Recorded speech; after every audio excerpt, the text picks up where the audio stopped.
नमस्कार सभी मेरे शिव पुराण सुनने वाले साथियों को हर हर हर महादेव। बोलो शंकर भगवान की जय। कल हमने 33 और 34वें अध्याय का अध्ययन किया था।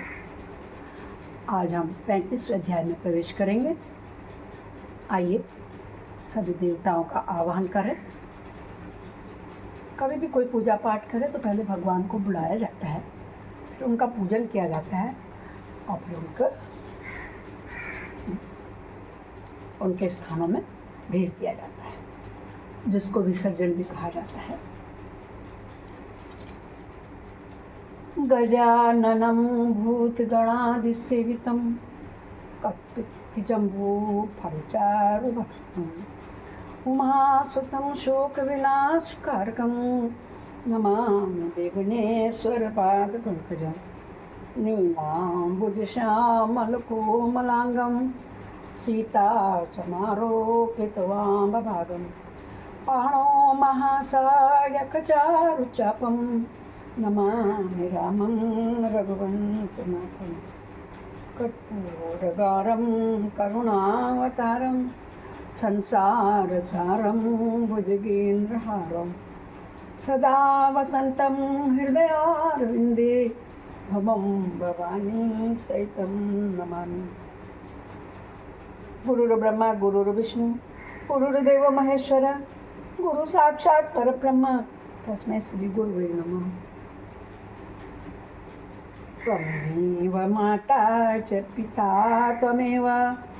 त्वमेव बन्धुश्च सखा त्वमेव विद्या द्रविणं त्वमेव सर्वं मम देव आनंदी आनंद कर सब संकट दूर, जो सेवक शरण पड़े सदा रहे भरपूर। तुम दाता हम मांगता, दिया तुम्हारे खाए, तुम ऐसी जगदाता छोड़ और किस दर जाएं। सदा भवानी दाहिनी सिद्धि करें गणेश, पंचदेव रक्षा करें ब्रह्मा विष्णु महेश। सर्व मंगल मांगल्य शिवे सर्वार्थ साधिके शरण्य त्र्यंबके गौरी नारायणी नमोस्तुते। ओम हर हर हर महादेव। पाप हर, कष्ट हर, संकष्ट हर, कर सभी समस्याओं का हर। ऐसे शिक्षा तो बारंबार नाम नमः शिवाय ओम नमः शिवाय ओम नमः शिवाय ओम नमः शिवाय ओम नमः शिवाय ओम नमः शिवाय ओम नमः शिवाय ओम नमः शिवाय ओम नमः शिवाय ओम नमः शिवाय ओम नमः शिवाय ओम नमः शिवाय ओम नमः शिवाय ओम नमः शिवाय ओम नमः शिवाय ओम नमः शिवाय। सखियों, कल हमने शिव महापुराण के रुद्र संहिता द्वितीय खंड का 33वां और 34वां अध्याय का अध्ययन किया था। आज हम सुनते हैं 35वां अध्याय होना चाहिए। हाँ, 35वां अध्याय। आइए बड़ी प्रेम और श्रद्धा से सुना कीजिए, जैसे मैं सुना। श्रद्धा भाव से सुनी हुई करी हुई पूजा अवश्य कोई ना कोई शुभ फल देती है। बोलो शंकर भगवान की जय। दक्ष के यज्ञ की रक्षा के लिए भगवान विष्णु से प्रार्थना। भगवान का शिव द्रोह जनित संकट टालने में अपनी असमर्थता बताते हुए दक्ष को समझाना तथा सेना सहित वीरभद्र का आगमन। दक्ष बोले, हे देव हरे, हे विष्णु दीन बंधु कृपा निधे, आपको मेरी और मेरे यज्ञ की रक्षा करनी चाहिए। प्रभु, आप ही तो यज्ञ के रक्षक हैं, यज्ञ ही आपका कर्म है, आप यज्ञ स्वरूप हैं।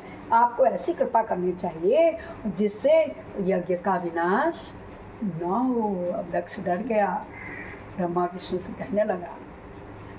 तो ब्रह्मा जी कहते हैं, हे मुनीश्वरों, इस तरह अनेक प्रकार से सादर प्रार्थना करते हुए दक्ष भगवान श्री हरि के चरणों में गिर पड़े। उनके चित्त भय से व्याकुल हो रहा था। तब जिनके मन में घबराहट आ गई थी ना, उन प्रजापति दक्ष को उठाकर और उनको पूर्वोक्त बात सुनकर भगवान विष्णु ने देवादिदेव शिव का स्मरण किया और अपने प्रभु एवं महान ऐश्वर्य से युक्त परमेश्वर शिव का स्मरण करके शिव तत्व के ज्ञाता श्री हरि दक्ष को समझाते हुए बोले। शिव जी का स्मरण करते हैं और दक्ष से कहते हैं, कौन?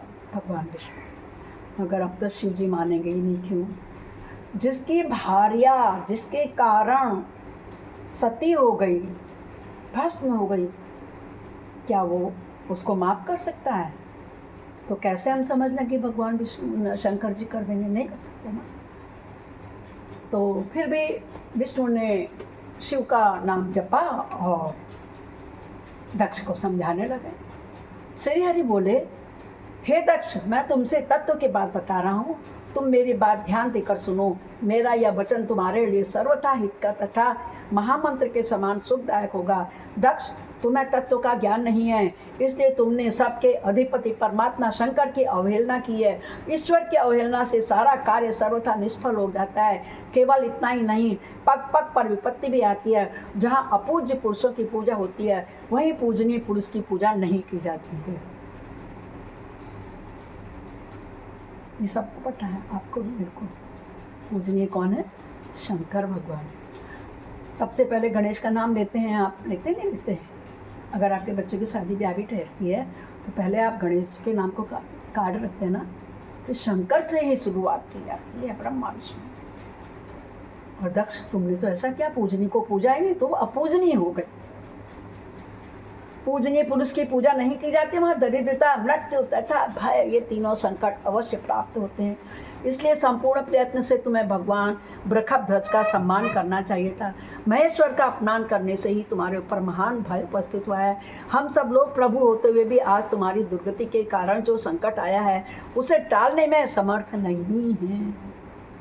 या मैं तुमसे सच्ची बात कह रहा हूँ कि हम कुछ नहीं कर सके। तुमने यज्ञ भाग में हमें हिस्सा दिया, बुलाया, हम आ गए।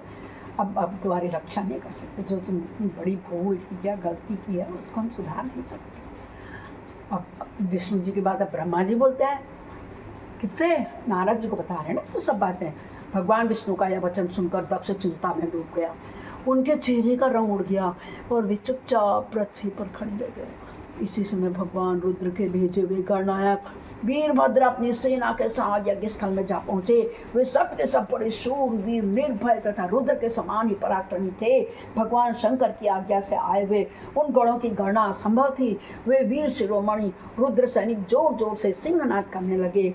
उनके उस धूल से सारा आसमान ढक गया और दिशाएं अंधकार से आवृत हो गई। सातों दीपों से युक्त पृथ्वी अत्यंत भय से व्याकुल हो, पर्वत, वन और समुद्र में ज्वार आ गया। इस प्रकार समस्त लोगों का विनाश करने में समर्थ उस विशाल सेना को देखकर समस्त देवता आदि चकित हो गए। सेना के उद्योग को देखकर दक्ष के मुख से खून निकल आया। डर के मारे वे अपनी स्त्री को साथ लेकर भगवान विष्णु के चरणों में डंडे की तरह गिर पड़े और इस प्रकार बोले। दक्ष ने क्या कहा? विष्णु महाप्रभु, आपके बल से ही मैंने इस महान यज्ञ का प्रारंभ किया है। सत्कर्म की सिद्धि के लिए आप ही प्रमाण माने जाते हैं। विष्णु, आप कर्मों के साक्षी तथा यज्ञों के प्रतिपालक हैं। हे महाप्रभु, आप वेदोक्त धर्म तथा ब्रह्मा जी के रक्षक हैं। अतः प्रभु, आपको मेरे इस यज्ञ की रक्षा करनी चाहिए। आप ही की परमिशन से तो मैंने क्या था, तो आप कीजिए आप रक्षा। सही कह रहा हूँ भी, क्योंकि आप सबके प्रभु हैं।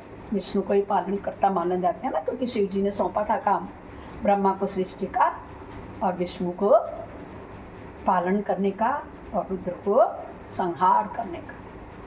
ब्रह्मा जी कहते हैं, दक्ष की अत्यंत दीनतापूर्वक बातें सुनकर भगवान विष्णु उस समय शिव तत्व से विमुख हुए। दक्ष को समझाने के लिए इस प्रकार बोले, फिर से बोले। विष्णु ने कहा, दक्ष, इसमें संदेह नहीं है कि मुझे तुम्हारे यज्ञ की रक्षा करनी चाहिए थी, क्योंकि धर्म परिपालन विषय जो मेरी सत्य प्रतिज्ञा है वह सर्वत्र विख्यात है। परंतु दक्ष, मैं जो कुछ कहता हूँ उसे तुम सुनो। इस समय अपनी क्रूरतापूर्ण बुद्धि को त्याग दो। देवताओं के क्षेत्र में नैमिषारण्य में जो अद्भुत घटना घटित हुई है ना, उसका तुम्हें स्मरण नहीं रहा क्या? जिसके कारण तुम्हें पता है शंकर जी नाराज हुए थे। वो नैमिषारण्य वाला बात भूल गए तुम? वो तो तुमको याद रखनी चाहिए थी। तुम्हें स्मरण नहीं हो रहा है क्या? तुम अपनी कुबुद्धि के कारण उसे भूल गए। यहाँ कौन भगवान रुद्र के कोप से तुम्हारी रक्षा करने में समर्थ है? दक्ष बताओ, तुम्हारी रक्षा करने में किसको अभिमत नहीं है? परंतु जो तुम्हारी रक्षा करने को उद्यत होता है वह अपनी दुर्बुद्धि का ही परिचय देगा। अब जो तुम्हें शंकर जी के भेजे हुए दूतों द्वारा महाकाली और वीरभद्र और इतने असंख्य गणों को संभालेगा, वो शंकर का क्या हो जाएगा? शत्रु हो जाएगा। वो अपनी दुर्बुद्धि का ही परिचय देता है। दुर्मते, क्या कर्म है और क्या अकर्म है इसे तुम नहीं समझ पा रहे थे। केवल कर्म हो कभी कुछ करने में समर्थ नहीं हो सकता। जिसके सहयोग से कर्म में कुछ करने की सामर्थ्य आती है उसी को तुम स्वकर्म समझो। भगवान शिव के बिना दूसरा कोई कर्म में कल्याण करने की शक्ति देने वाला है ही नहीं। कौन कह रहा है? किससे कह रहा है? सुन रहे हैं ध्यान लगा के? जरा बताइए तो। भगवान विष्णु कह रहे हैं, दक्ष से कह रहे हैं और नैमिषारण्य की घटना को याद दिला रहे हैं।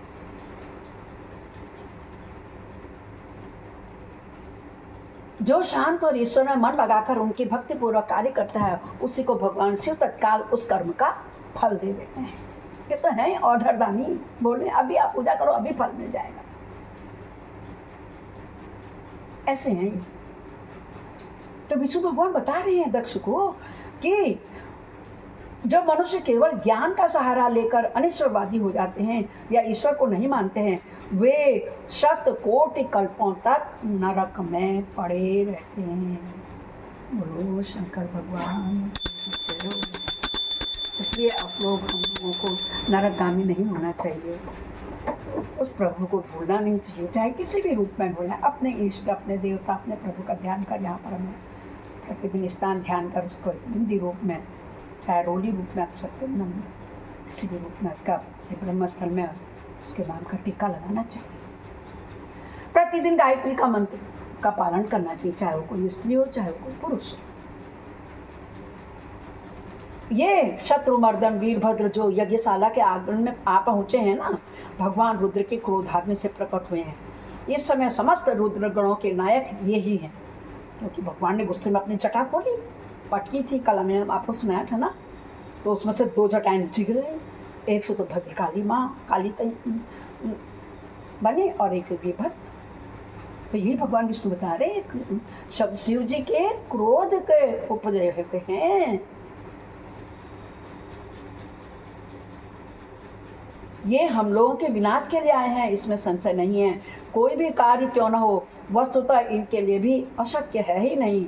ये महान सामर्थ्यशाली वीरभद्र सब देवताओं को अवश्य जलाकर ही शांत होंगे, ऐसे नहीं मानेंगे ये। इसमें संशय नहीं जान पड़ता। मैं भ्रम से महादेव जी की शपथ का उल्लंघन करके जो यहाँ ठहरा रहा ना, उसके कारण तुम्हारे साथ मुझे भी इस कष्ट का सामना करना ही पड़ेगा।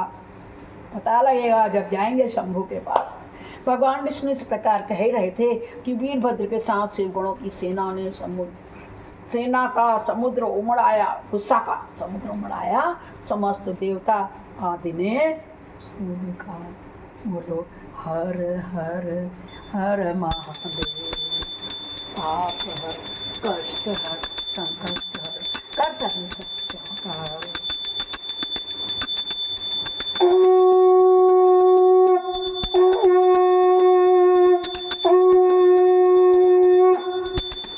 अपराध सहस्राणि क्रियन्ते अनिशमया दास्वामिते मामत्वां क्षम्यस्व परमेश्वरी।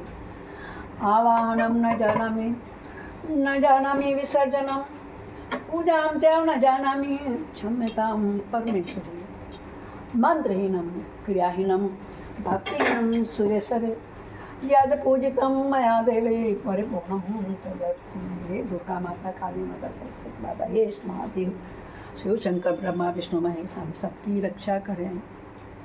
ये वो कथा है, ये वो महाशिव पुराण है जो हमारी जन्मों जन्मों से आजकल पितर पक्ष चल रहे हैं ना, तो जो उनके द्वारा भी पाप होंगे जिनका फल मनुष्य को इस जन्म में भोगना पड़ता है, जो किसी के आपके दादा ने, आपके चाचा ने, आपके दादी ने, नानी ने, नाना ने, पूर्वजों ने, पुरखों ने जो पाप किए होंगे ना, उनका फल ही तो भोगना पड़ता है। कहते हैं कि पता ही नहीं लगा वो कैसे कहाँ से कहाँ पहुँच गया। ये सब उसी का प्रभाव होता है। वो था अच्छा खासा था, क्या राजा से रंक हो गया। ये सब इन्हीं पूर्वजों और पुरखों का, पितरों का प्रसाद होता है। ऐसे में शिव पुराण का सुनना सोने में सुहागा होता है भक्तों। प्रातःकाल 7:30 बजे मैं अपना ये वीडियो डाल देती हूँ, खुद सुने और को भी सुने। क्यों? क्योंकि इसे श्रवण कर मिट जाती है आज से, किसे? शिव पुराण को। आज से श्रवण कर मिट जाती है जन्म जन्म की व्यथा, यही है शिव शंकर कथा, यही है भोले बाबा की कथा, यही है शिव शंकर की कथा, यही है भोले बाबा की कथा। हरि गोविंद बोलो, हरि गोपाल राधा रमण, हरि गोविंद बोलो, गोपाल बोलो, गोविंद बोलो, गोपाल बोलो, राधा रुक्मणी सीता बोलो, राधा रुक्मणी सीता बोलो, नमः शिवाय, ओम नमः शिवाय। बोलो शंकर भगवान की जय। इस प्रकार आज हमने 35वां अध्याय सुना। दोस्तों, पितृपक्ष के अपने सभी अधिकार और कर्तव्यों को पूरा कीजिए। हर कोई निभाइए। ये मत सोचिए बड़ा बेटा है या उसका ही हक है। हर किसी को करना है, बड़े से लेकर छोटे तक करना ही क्या है। बड़ा अपने कर्म पूरे करेगा, उसके अलावा सब लोग आप शुद्धता से नहा धो के, ये स्त्री वर्ग का, सब महिलाओं का कर्तव्य है कि नहा धो के शुद्धता से भोजन बनाएं और गौ माता को खिलाएं। प्रखप को ना खिलाएं, ध्यान रखें उनके लिए अलग से। हर हर महादेव।